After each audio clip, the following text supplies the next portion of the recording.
Vamos falar agora sobre o futuro da Cinemateca Brasileira. O governo Bolsonaro quer transferir a Cinemateca de São Paulo para Brasília. E a gente convidou hoje aqui para discutir esse assunto a Eloá Chouzal. Ela é historiadora formada pela USP, pesquisadora do audiovisual, atua na área há mais de 30 anos e é membro da Associação Brasileira de Preservação Audiovisual. Oi, Eloá, bom dia. Bom dia, Marilu, tudo bem? Bom dia, ouvintes da Rádio Brasil. Bom dia. Bom, e vamos falar também com o Roberto Gervitz. Ele é cineasta, autor de filmes como Feliz Ano Velho, Jogo Subterrâneo, do documentário Braços Cruzados, Máquinas Paradas. É coordenador do grupo SOS Cinemateca da Associação Paulista de Cineastas. Oi, Gervitz, bom dia. Bom dia, bom dia aos espectadores e ouvintes. Um prazer estar aqui. Prazer é o nosso. Bom, primeiro, Eloá, vamos fazer um pouco aqui, vamos contextualizar a questão da Cinemateca Brasileira, essa crise toda que ela está passando. Você já esteve aqui no Jornal Brasil Atual falando sobre isso, mas é sempre bom a gente recordar exatamente este momento de crise, porque passa a Cinemateca e tem toda uma história, né, Eloá? Sim, tem toda uma história de quase 70 anos, né, Roberto? A Cinemateca foi uma fundação privada, fundada em 46, e apenas em 84 ela foi transferida para o governo federal.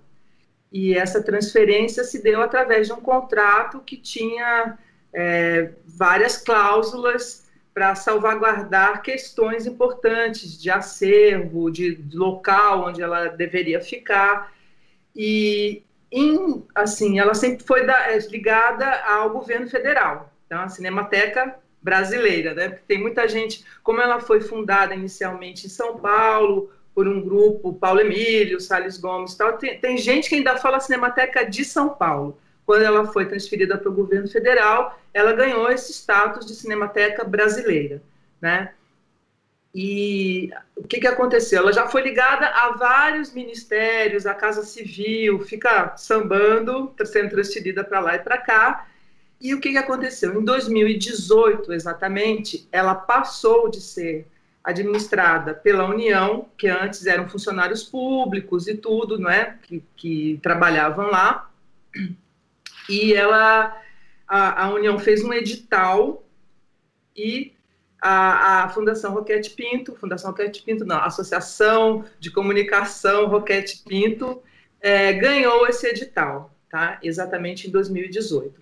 Só que eles já tinham com o governo um grande contrato que veio de 2015, e esse contrato novo da Cinemateca foi um aditivo desse grande contrato de 2015. Então, eles ganharam um edital. E, inclusive, essa questão desse edital é uma das grandes questões desse imbróglio jurídico, não é, Roberto? Porque esse edital era um edital para 3 anos, para administração por 3 anos. Então, de 2018, esse edital, a Roquete Pinto ganhando, valeria até 2021. No entanto, eles fizeram esse novo contrato dentro de um contrato antigo, que valia até 2019, até 31 de dezembro de 2019.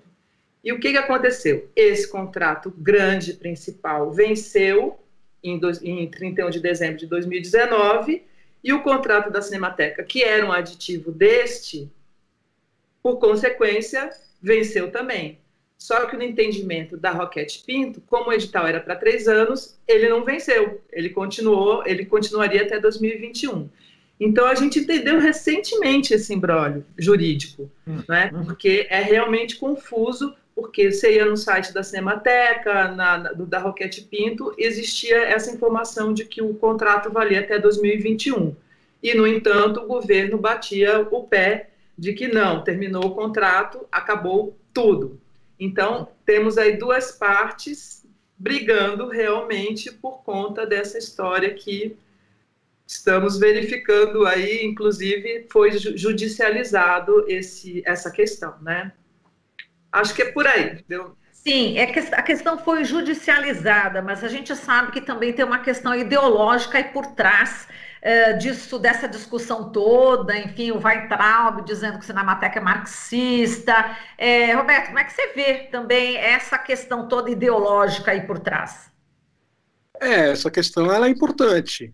Ela é uma questão que, no fundo, divide, né, em nível de importância, se divide em nível de importância a crise que a Cinemateca está atravessando, porque, de fato, né, houve um racha dentro do governo, né, no ano passado, o Bolsonaro sai do PSL, né, e os setores olavistas, que estavam no Ministério da Educação, entram em conflito com a Acerp, que tinha mais, vamos dizer, setores PSListas dentro dela, né? Então você tem aí uma motivação também ideológica ou política, não sei se chega a ser ideológica, porque a ideologia é meio parecida, mas uma questão política, né? Que a Acerp, ela, inclusive, durante os anos em que ela administrou a Cinemateca, tinha muita gente andando de cima para baixo lá que era do PSL. Funcionários que eram do PSL foram colocados lá para trabalhar em alguns postos e depois houve troca de superintendentes. Em 1 ano e 8 meses, para você ter uma ideia, foram trocados 3 superintendentes pela SERP. Então, no último, parece que os funcionários do PSL saíram. Houve também uma troca de presidência na SERP nesse período, né? E o Francisco Câmpera passou a ser o diretor, o presidente da SERP. Mas, assim, de fato, essa questão ela é importante, e ela é importante até hoje, porque, novamente, agora a gente está se defrontando um embate dentro do governo em relação à Cinemateca, pois o ministro do Turismo fez uma visita à Cinemateca há cerca de 3 semanas atrás, disse que as coisas seriam normalizadas, que ele iria pensar numa solução jurídica, que seria a feitura de um novo contrato que estenderia a gestão da SERP até 2021, e 10 dias depois esse diálogo foi totalmente interrompido, assim, misteriosamente, as coisas pararam, e isso coincidiu também com a posse do novo secretário especial de Cultura, que é o Mário Frias, que tem declarado para cima e para baixo que ele vai fazer o que o patrão mandar, né? Então essa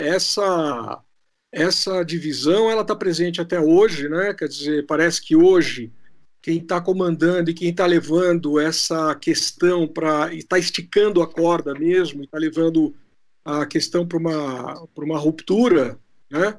São os setores olavistas, ou seja, a direita mais raivosa desse governo.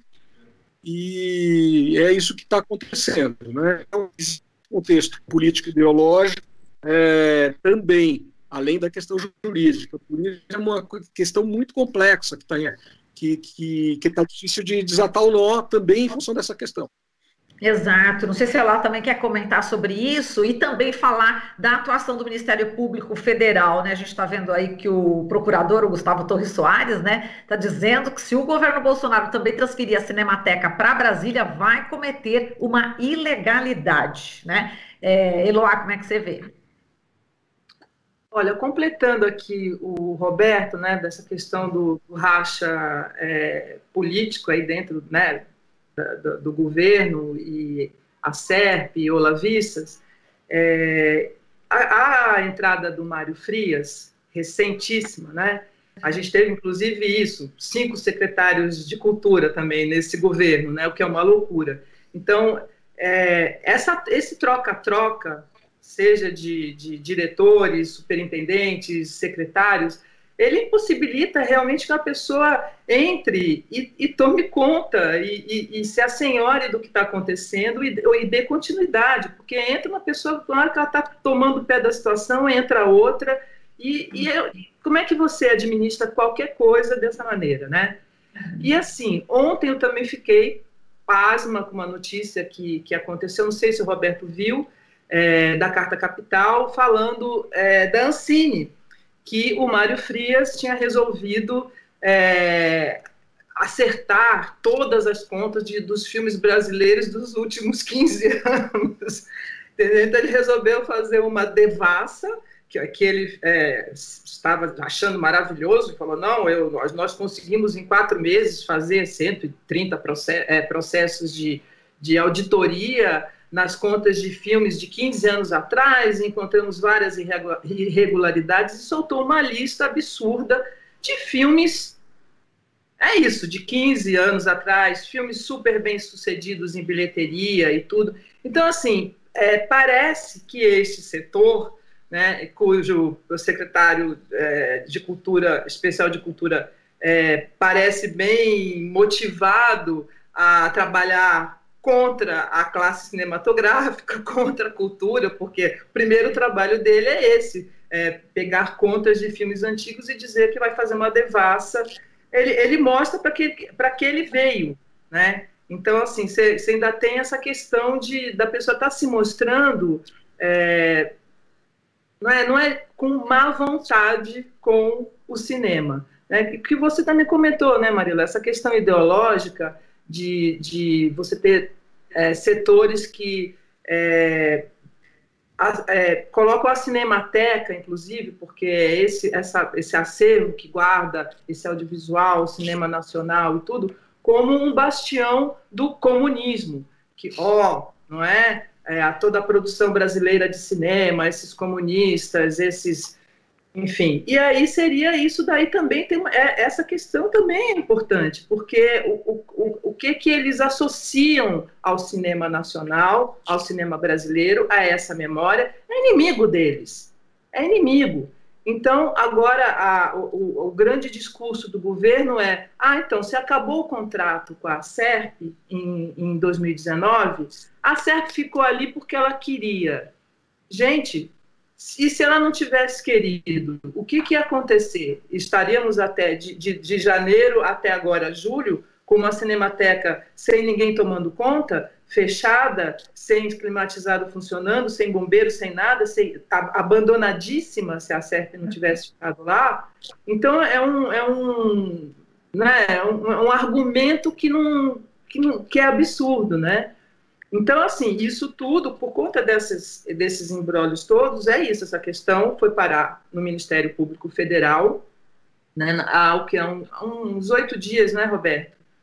Por aí, acho que na semana passada, e já passou para um juiz da primeira vara, né, ela já está sendo analisada, a Advocacia Geral da União também já pediu prazo, então já está tramitando, certo?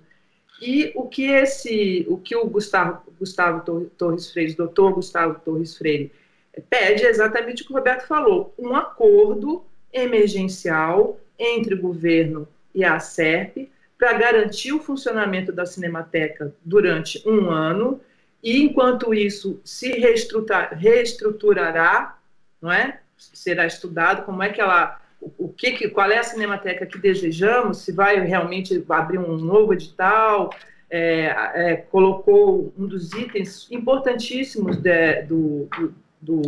da petição do MPF, o Conselho, a volta do Conselho da Cinemateca, que é importantíssimo, formado pela sociedade civil, por pessoas com notório conhecimento, por cineastas. Então, aí construir a Cinemateca em conjunto com a sociedade, que é importante, né?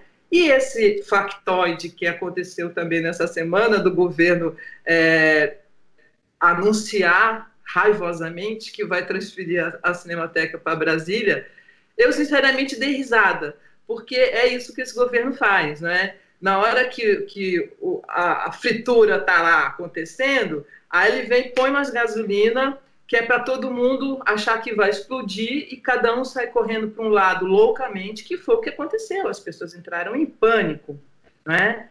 Na Associação Brasileira de Preservação Audiovisual, todo mundo pensou, não, vamos fazer isso, vamos fazer aquilo, de tudo, né? Aí vem aquelas pessoas falando absurdos, aí você tem que parar nas redes sociais e falar, gente, não é bem assim, né? Isso faz parte da estratégia que o governo sempre faz.